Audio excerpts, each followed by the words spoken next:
He argued that the Western civilization is now on its decline on the basis of his study of Egyptian, the Greek, Roman, and several other civilizations. And his hypothesis was also upheld by the renowned British historian Toynbee. He studied the history of different civilizations and discovered that, like the civilization of Egypt, every civilization has its rise, growth, and fall. The view of Toynbee are more positive than those of Spengler, for he does not think that of all cultures are eventually going to decay.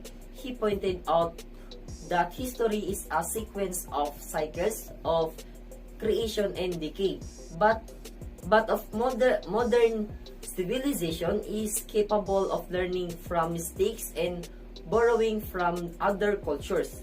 It is therefore possible to deliver higher levels of accomplishment for each new period. Still, he has not explained why some communities are able to respond effectively to their challenge, while others are unable to respond, or why society can solve an obstacle but become a victim of another.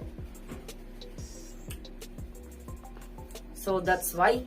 So ang meaning is, ang mga pananaw daw ni Toynbee is mas positibo kaysa kang Spengler, because wala niya gi lantaw, wala niya gi huna-huna na ang tanan nga kultura is tuluyang mabubulok. Ngunit sa modernong sibilisasyon ay may kakayahang matuto mula sa mga pagkakamali at humarap sa ibang mga kultura. So, sa gayon, posible na maghatid ng mas mataas ng tagumpay para sa bawat bagong panahon. And also, itinuro niya na ang kasaysayan ay isang pagkasunod-sunod na mga siklo ng paglikha at pagkabulok. In Sorokin's point of view, the definition of well-known American sociologist P.A. Sorokin is a variation of cyclical method. Sorokin, which is known as the pendulum theory of social change, he finds the history course to be constant but sporadic across the idealistic between two basic forms of cultures. Sensate and the ideational community oscillates, according to him, like a clock pendulum between two stages. It is hedonistic and emphasizes science and empiricism in its ethics. On the other hand, the culture of ideation is one in which representations of arts, literature, religions, and ethics appeal not to the senses but to the mind or spirit. It is more abstract and symbolic than the culture of reasoning. According to this statement, the cyclical theory in the point of view of Peter M. Sorokin states that there is social change because nations go through a change of finding their knowledge through faith. And finding their knowledge through science. The middle point between these two beliefs is called idealistic culture, and it is combines qualities from both ideational and sensate cultures.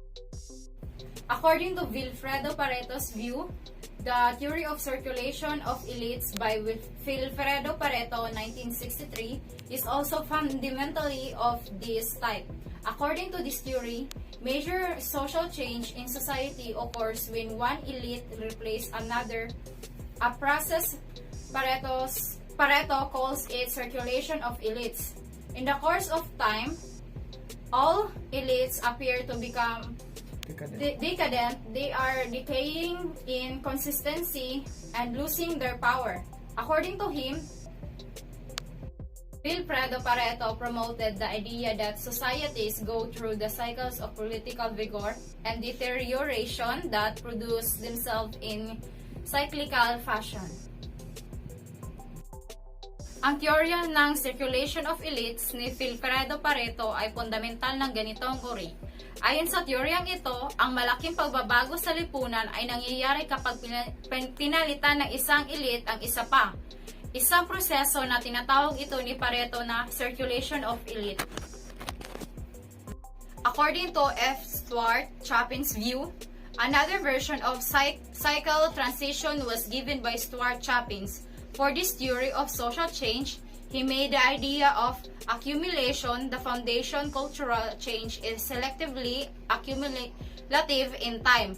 According to him, he wrote the most hopeful approach to the concept of cultural change will be to regard the process as selectively accumulate in time and cyclical or oscillatory in character.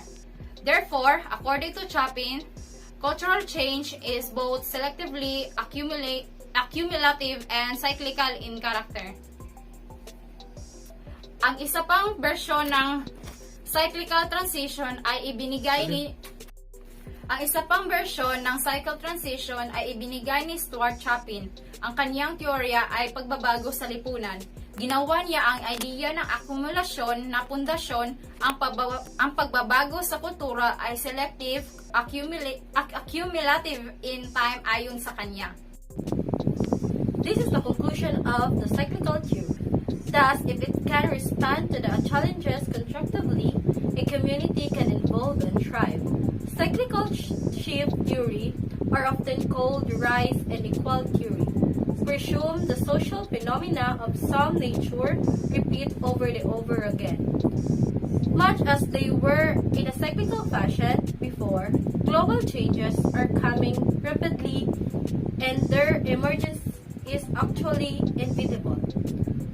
But the pace of social change is what it is.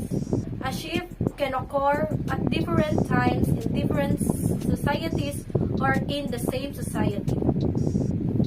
Deciding on a rapidity or change and deciding wherever change is quicker than the other is more or less difficult. We can infer that to bring about the rapid and successful social change, different factors must come together.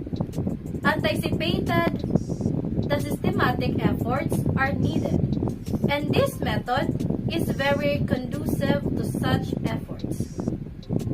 No single theory or factor can explain the origin, direction, manner, or consequences of social change.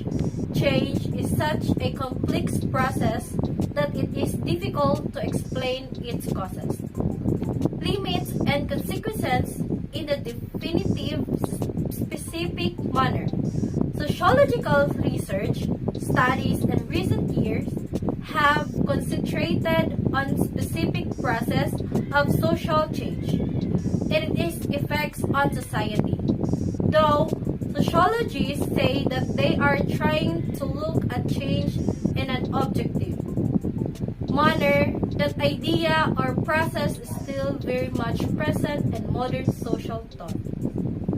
According to Bottomore, it is evident in the serious commitment to economic growth in the industrial countries, and subsequently in the countries of the Third World.